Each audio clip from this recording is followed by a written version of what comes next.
Thank you, Garrett. Good afternoon, everyone. Thank you for joining me today to hear about an important update on school library materials and subsequent policy. Several weeks ago, I announced that we would be taking action to put consistent province-wide standards in place to help guide our school boards in the selection and management of school library collections.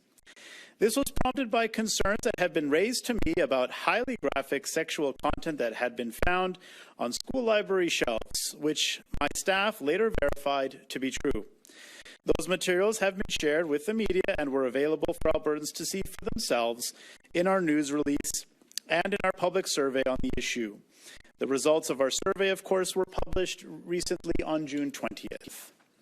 Today I'm here to announce that we have created a balanced province-wide standard to ensure school library materials are age-appropriate and free of sexually explicit content. I am confident that these new standards strike the right balance of supporting the important role school boards, librarians, teachers, and staff play in selecting school library materials while setting clear expectations as it relates to sexual content. This is an important step because, and I can't stress this enough, until now, Alberta schools had zero standards for selecting age-appropriate books for libraries. Today, I will walk you through the standards, and then I'll be happy to take your questions. The new standards are set out in a new ministerial order, which is now published on the Government of Alberta website. Under the new standards, school libraries are not permitted to include material containing explicit sexual content. Non-explicit sexual content may be accessed to students in grades 10 and above, provided it is age appropriate. These terms are defined in the ministerial order. School boards must also regularly review their school library collections, publish a full list of all available materials, and ensure that a staff member supervises student access to school library materials. School boards will have to remove any material with explicit sexual content from their library shelves by October 1st, 2025. All school boards must have publicly available policies that align with the new standards for selecting and managing materials by January 1st, 2026. School boards can either create new policies or update existing policies to meet these new requirements. The school board policies must outline how school library materials are selected and reviewed, how staff will supervise student access throughout the day, and how a student, parent, school board employee, or other member of the school community can request a review or removal of materials in a school library. School boards are also required to clearly communicate these policies to employees, students, and parents. Since many school boards already have policies in place, I am confident they will be able to meet these timelines, which have been developed in consultation with school boards.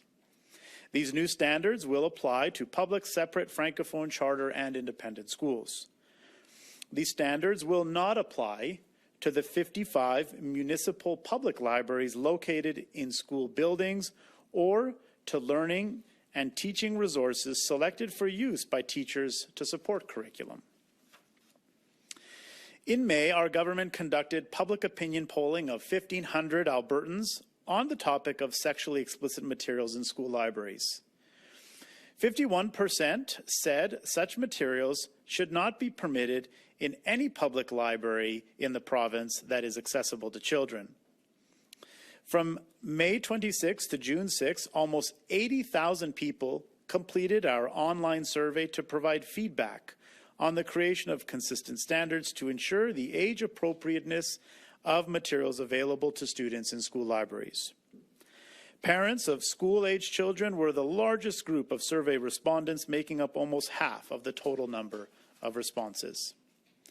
Out of the nearly 40,000 parents who took the survey, 41% said children should never have access to sexually explicit content in school libraries. 22% said that sexually explicit content should only be available in grades 10 and up. The highest proportion of respondents, 23%, said school librarians should decide which materials are age appropriate, followed by 19% who said it should be parents. We recognize there are diverse viewpoints on this issue, and we appreciate every Albertan who took time to share their views. With the policy we are introducing, I firmly believe we have an approach that strikes the right balance. We believe that students should be curious, inquisitive, and exploratory about their world without encountering sexually explicit content in school libraries. The standards we've created provide clear, consistent guidance on appropriate sexual content for school libraries while keeping school boards, librarians, and teachers in charge of selecting and managing library materials. This policy gives clear direction for school boards, teachers, and school staff, and provides greater assurances to parents about the kinds of material available to children in school libraries. This is never and was never about banning books or specific authors. This was never about erasing particular narratives from school libraries. This is simply about ensuring young students are not exposed to content depicting oral sex, child molestation, or other very inappropriate content. We thank all Albertans who have taken part in our surveys and helped to inform this policy. We look forward to working with our education partners to implement the new standards and help make sure that school libraries remain places of wonder, discovery, and learning for students. It's now my privilege to invite Blaine Badiuk to the podium to share a few words. Thank you very much. Thanks so much. Thanks for being here. Good afternoon. Sorry. This is the first time at this podium. Thank you, Minister, for inviting me here to speak on this important policy, one that puts a focus where it belongs, on ensuring kids can be kids. I understand that this can be a charged topic, and as a member of the LGBTQ community, I want to be crystal clear about what this policy is and what this policy is not. This policy is about ensuring children are not exposed to inappropriate sexual content. It is not about erasing LGBTQ stories, and it is not about banning books that have LGBTQ themes. It has absolutely nothing to do with that. This is a balanced policy which ensures that children are not exposed to the images that we all saw when the Minister first announced that he would be addressing this issue. Just as a reminder, those images included depictions of oral sex, child molestation, and other material that is widely inappropriate for young students. LGBTQ youth deserve to see themselves reflected in stories that affirm their identities and experiences. To suggest that such representation must include sexual content is not only false, it's a disservice to the LGBTQ community. It sends the wrong message.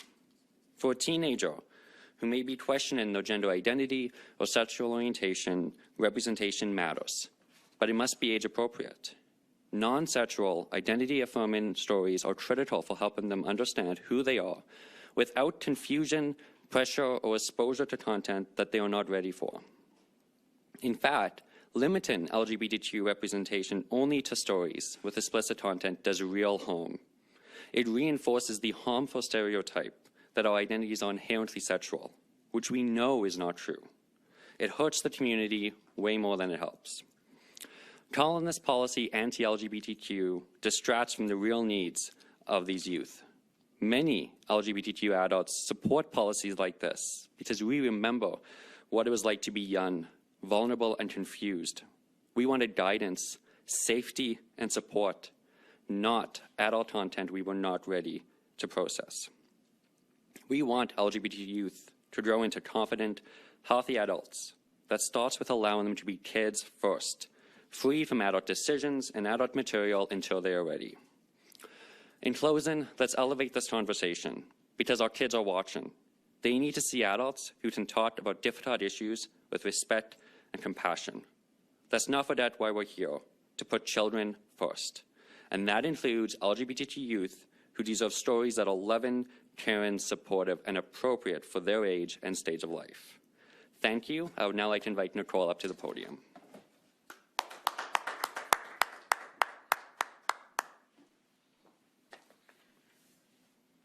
Good afternoon. As the board chair of Red Deer Public School Division, I want to thank you for the opportunity to speak today about the new provincial standards for school library materials introduced by Alberta Education. These standards come at a time when many families, education partners, and stakeholders are asking important questions. Questions about what children are exposed to and what role schools should play in shaping not just academic learning, but safe and respectful environments. We all want students to be challenged, to engage with new ideas, to learn how to think critically, independently, and with empathy. But we also want to know that the content and resources that they access, especially in school, are appropriate for their age and stage of development. That's the balance that these new standards are meant to support. This isn't about banning books or silencing voices. It's about recognizing that some content simply isn't appropriate in a K-12 setting. And we already apply this principle in other areas of school life. Take substances like alcohol and tobacco, for example. Some students in our schools may be of the provincial age to consume them, but that doesn't mean that we put them in our vending machines. Why? Because they don't belong in a school environment, regardless of age and legality. Explicit sexual content should be viewed the same way. It may exist in society, but that doesn't mean it belongs in our classrooms or libraries. And we must be mindful of this. If a passage or image isn't appropriate for the front page of a newspaper or a billboard on the side of the highway, then it shouldn't be available to students in K-12 learning environments. These new standards set clear expectations, and they give school boards across Alberta the tools to make thoughtful, transparent decisions about library materials. This is about accountability. It's about open communication with the families and communities we serve. And most of all, it's about creating learning spaces that keep students' well-being at the center. I want to thank Minister Nicolaides and Alberta Education for taking the time to listen and engage with families, educators, and school boards across the province. Nearly 80,000 Albertans took part in that conversation, and these standards reflect the need for consistency, transparency, and care. Red Deer Public Schools welcomes the new provincial standards for school library materials. Our division is committed to maintaining welcoming, respectful learning spaces where students can grow and thrive. Under the new standards for school libraries, we remain dedicated to providing learning resources that reflect our values and support student success. We support this direction, and we're proud to be part of a system that continues to listen, adapt, and put students first. Thank you. All right, folks, we'll go over to the Q&A. As always, one question, one follow-up. The media mic is over there, as everyone seems to know. Please let us know who you're with, what your outlet is, and who your question is for. So I'll go to the first at the mic. Please go ahead. Adam McVicker with Global News. Minister, thanks for taking my question. You said this isn't about banning books or erasing narratives. That's not the intended result of this. But what if that becomes an unintended result of this move here? Well, the government of Alberta does not have the authority to direct a school board to remove any kind of particular book. So we don't have the ability to do that. We can't do that. As we've outlined today, we do have to have standards in place regarding what's appropriate for what age of audience, and that's what we're doing here today. And what repercussions are there, if any, if school boards maybe do not comply with this, or if some of this content is found on shelves after the deadlines you guys have imposed? Sure. We haven't outlined any specific consequences or repercussions in the ministerial order. I don't have any reason to believe that any of our school boards or our partners would not be in full compliance with the standards that have been set out today. If for whatever reason there are significant deviations from the policy, then we'll have to explore next steps. But I don't really have any reason to believe that our school boards wouldn't be in compliance. Next reporter at the mic, please. Matt's Case, Canadian Press. Thanks for taking questions today. Minister, your Chief of Staff, James Johnson, met with a group called Action for Canada on November 2nd, November 15th. They had been lobbying for the removal of books from schools, including for the books your government flagged in May that seemed to trigger this policy. So why did the province wait 6 months when you were aware that these books were on shelves in Alberta schools? Well, I think it's important, of course, to be diligent in whatever work you do. I think it's important that we make sure that we verify any kind of information. You know, a lot of individuals approach me and approach the ministry with different concerns and objectives, and we have to look objectively at what's being asked. We have to make sure that we're conducting necessary analysis and exploring, as I mentioned, we had to explore to see, well, what kind of authority is there currently within the Education Act? Would we need to develop a new ministerial order to address some of this? Would we need a new piece of legislation? So it's just about being diligent in terms of understanding what kind of additional next steps can be taken. Sure. There's legislation you can do, but why wouldn't you just pick up the phone and call the public school boards and talk to them directly?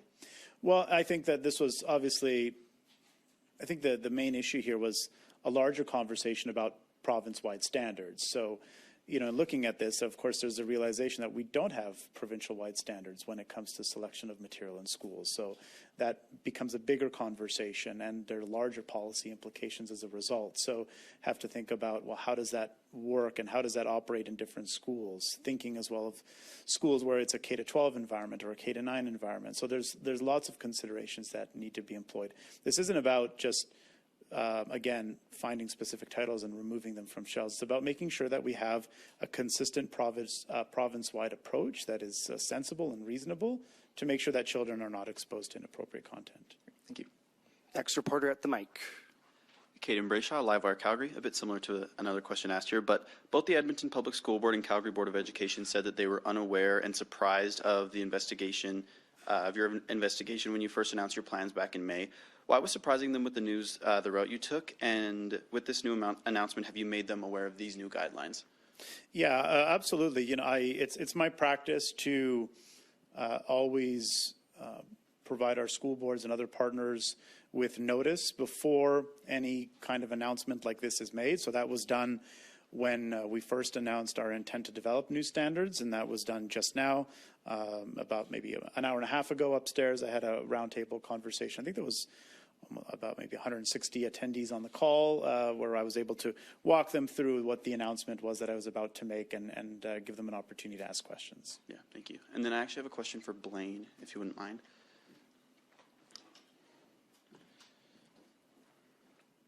Blaine, thank you. What was your reaction when the minister announced his plans back in May, and what has been your involvement in making these new guidelines? Just like every Albertan, I had the opportunity to answer the survey, which I did. I was not involved in the direct creation of the ministerial order. When the images were shown, I was utterly shocked. No kid needs to see that, especially, I think in my future, as a future mom, I definitely don't want my kids to ever see that stuff. And the fact that it was readily available to kids as young, K-9 schools, that's just not appropriate. So I thought it was really important that this policy come forward, and I was very disappointed that some people chose to label this as a witch hunt against the LGBTQ, and it just simply is the opposite. It's really about protecting every student, and I think LGBT students need that support as well, and that's what they're doing through this. Thank you. Thank you both. Next reporter at the mic, please.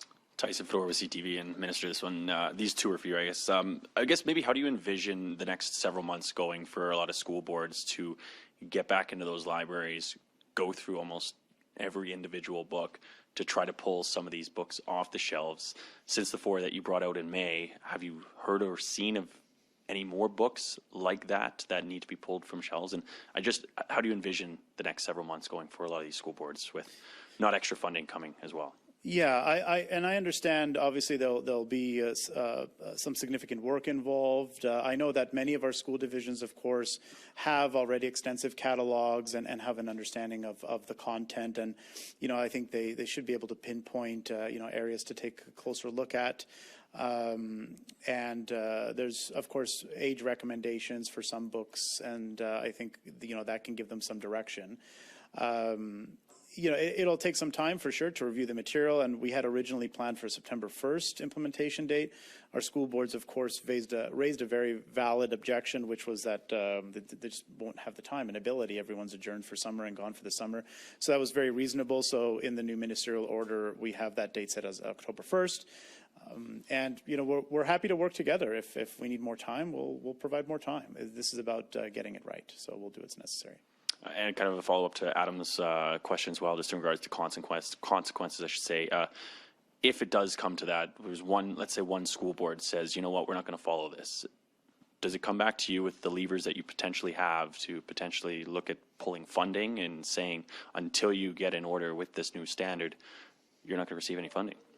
Yeah, I would have to take a closer look at that. I haven't been in the scenario at all yet in the past two plus years as minister, where a school board has openly stated that they do not intend to follow through with a new government piece of legislation or policy.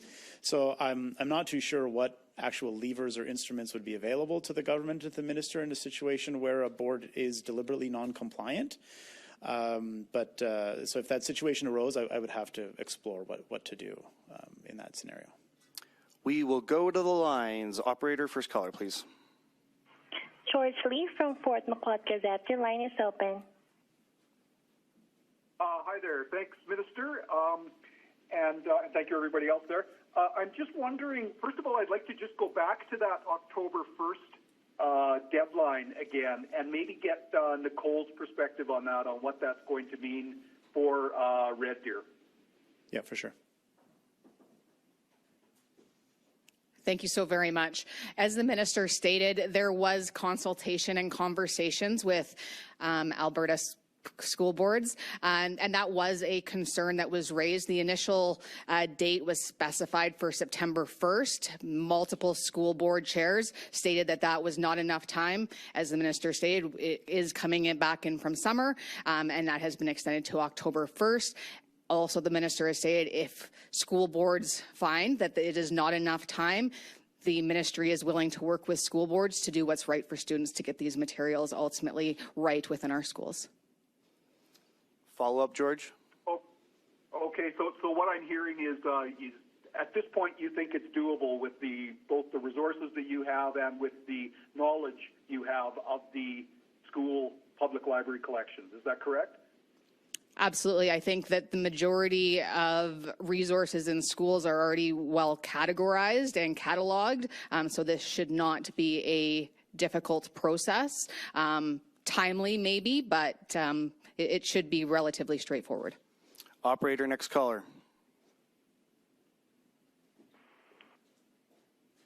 Erin Collins from CBC National News. Your line is open. Hey, thanks very much for taking my question. So I'm just curious, as I read the exceptions to the application of this ministerial order, if the objective here is to get this sexually explicit content out of schools and to create a standard, a provincially created standard for this, it seems to me that it's teachers individually are still free to use any of this material. Am I reading that right? So any of the material that you have deemed sexually explicit, whether it, I mean, I'm reading your words, whether there's masturbation onto another person or, explicit description of penetration, that's all fine if a teacher decides to use that book in a learning or resource setting. A teacher always has the discretion to select particular books and materials for novel studies and things of that nature, so that won't change under these new rules. Okay, so it just seems like it's kind of not doing all that much if it's allowed. Just second question, I guess. Who's going to decide what's sexually explicit?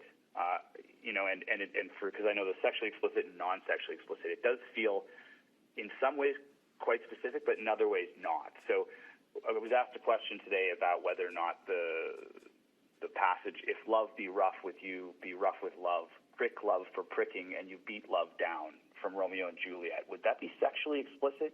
Would that be non-sexually explicit? Like, could a grade 9 student read Romeo and Juliet? And who's going to decide this?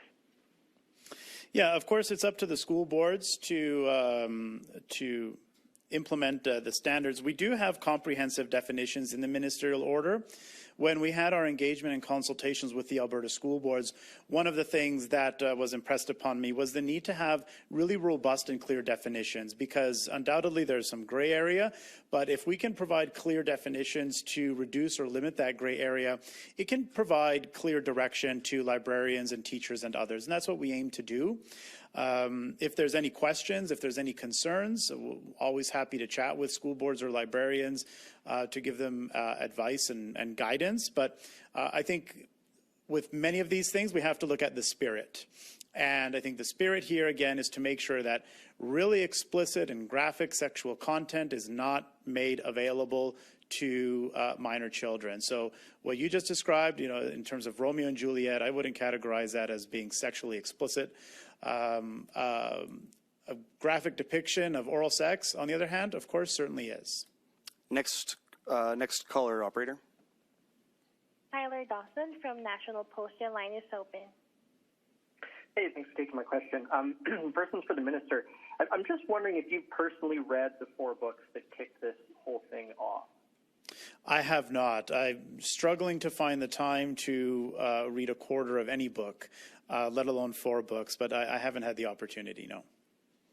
Next question. Okay. And second question. Sorry. Go ahead. Okay. And the second question was, what mechanisms are in place to sort of protect students' freedom to read? As in, I think we can imagine a scenario in which you have people making lots of complaints and stuff, and libraries are, preemptively pulling books off shelves in order to avoid having to go through a time-consuming and labor-intensive process to appease some activists or parents. So how do you protect students' freedom to read and their freedom of speech and all that fun stuff here? Sure. Well, they have the freedom to explore any subject, topic, or book that's available in their school library, that's available on the internet, that's available in public libraries, or any other forum or venue. Books depicting graphic sexual acts, however, should not be available in school libraries. Next caller, operator. Tamara Durrani from Globe and Mail. Your line is open. Hi, Minister. Thank you so much for taking our questions today. Minister, I understand that the focus today is on restricting sexually explicit content from school libraries.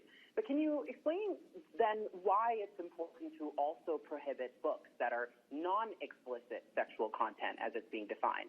From what we're being told, students in grade 9 and below will not be allowed any material that contains the depiction of bodies with references to puberty, menstruation, breastfeeding, or romantic relationships, including hand-holding and kissing.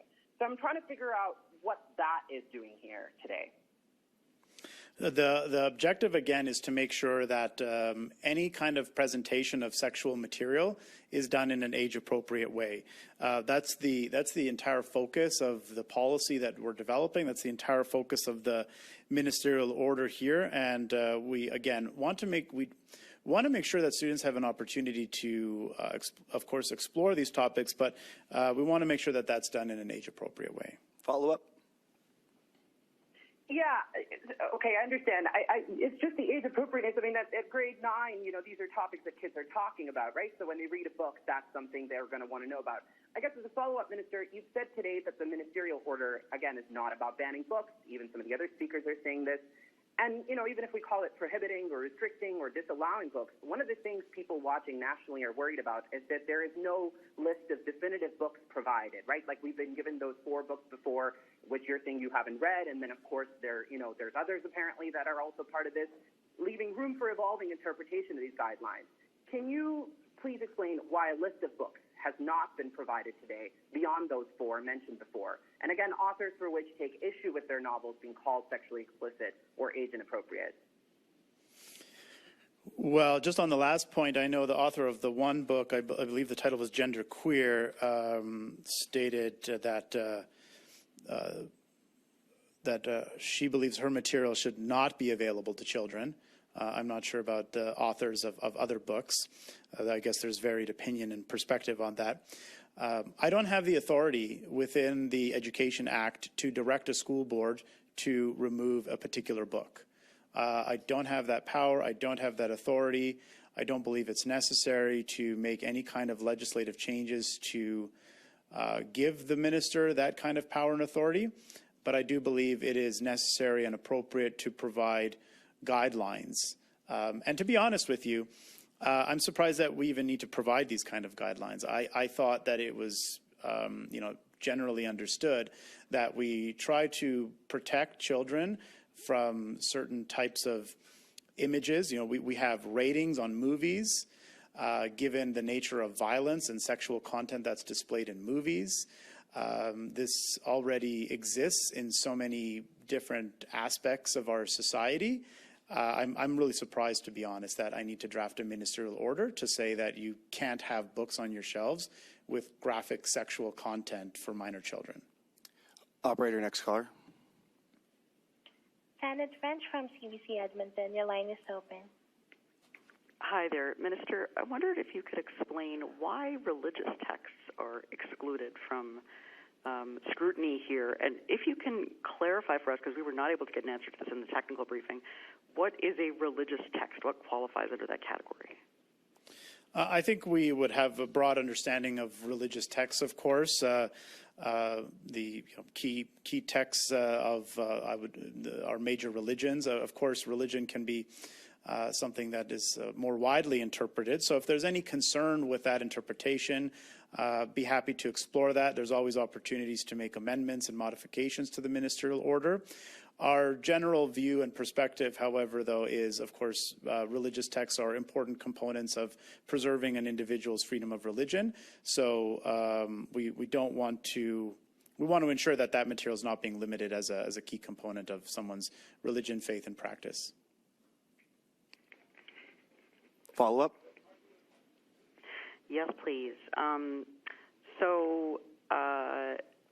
Violence, weapons, things like other things that could be objected to by parents or guardians, those are not included in this ministerial standard. It's just sexually explicit material, those related topics. Why kind of zero in on that subject rather than other things that could be inappropriate for kids?